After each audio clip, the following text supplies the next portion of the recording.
संवर्धित यूरेनियम पर ईरानी सांसद अमीर हुसैन साबिती का बड़ा बयान सामने आया है। संवर्धित यूरेनियम किसी को देना या कम करना ठीक नहीं, दुश्मन ईरान पर एटम बॉम्ब गिरा सकता है। वहीं ईरान सरकार का बड़ा बयान कि सरकार के पास सिर्फ 2 रास्ते बचे हैं, हमारे पास युद्ध या कूटनीति का ही रास्ता बचा है। सेना को हथियार उपलब्ध कराना हमारी प्राथमिकता। बड़ी खबर यह है कि किसी भी वक्त टूट सकता है युद्ध विराम और जंग पर IRGC कमांडर ने बड़ा दावा किया है। अब सीमे जंग ही आखिरी रास्ता है, फिर से सीमे जंग संभव है।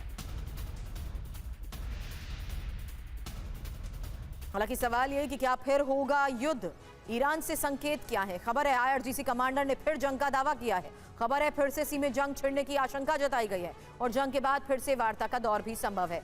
फिर जंग क्यों, ये एक और बड़ा सवाल, क्योंकि स्ट्रेट ऑफ हार्मूज में ईरान की नाकेबंदी है। यूएस ब्लॉकेज से वॉर का खतरा और बढ़ चुका है। वार्ता फेल मतलब फिर हमले और डोनाल्ड ट्रंप का दावा नो वॉर लिमिट। वहीं अब ईरान पर हमला ट्रंप के लिए रणनीतिक और कूटनीतिक मोर्चे पर गलती साबित हो रहा है। ट्रंप अपने ही बिछाई बिसात में उलझ गए हैं, लेकिन ये युद्ध के असर का वो हिस्सा है जो आशंका पर आधारित है। जबकि ईरान का एक दावा ये बता रहा है कि ट्रंप के युद्ध छेड़ने के फैसले ने पूरी अमेरिकी सेना और उनकी रिसर्च टीम के लिए संकट बना दिया है। खबर यह भी है कि अमेरिका की कई सीक्रेट और घातक हथियार ईरान में गिरे तो सही, लेकिन उनमें विस्फोट नहीं हुआ। अब ईरान उन्हें हासिल कर चुका है, लेकिन इससे होगा क्या, जवाब इस खास रिपोर्ट में।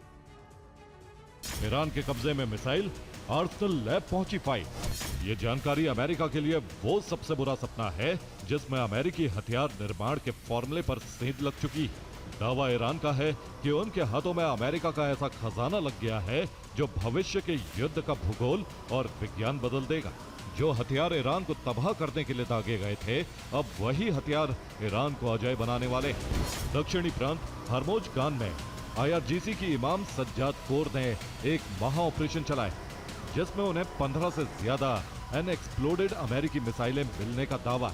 और ये कोई आम रॉकेट नहीं थी, बल्कि ये GBU और BLU सीरीज की वो एडवांस क्रूज मिसाइलें और ड्रोन्स थे जो अपने टारगेट को भस्म करने के लिए डिजाइन किए गए थे।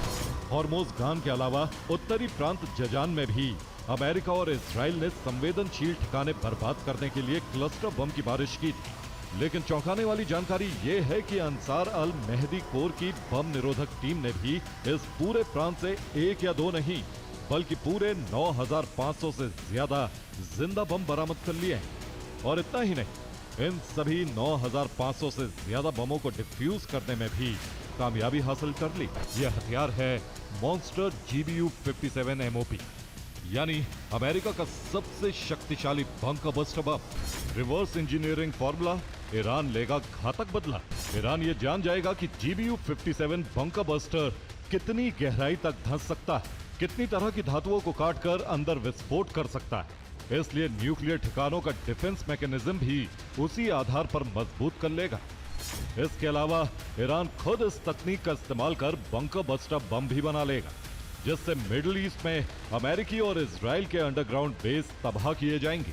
और कूटनीतिक जानकारों का मानना है कि इस एहसान के बदले ईरान GBU 57 बम चीन को दे सकता है। अमेरिकी क्रूज मिसाइलों का ब्लूप्रिंट भी चीन को सौंपा जा सकता है।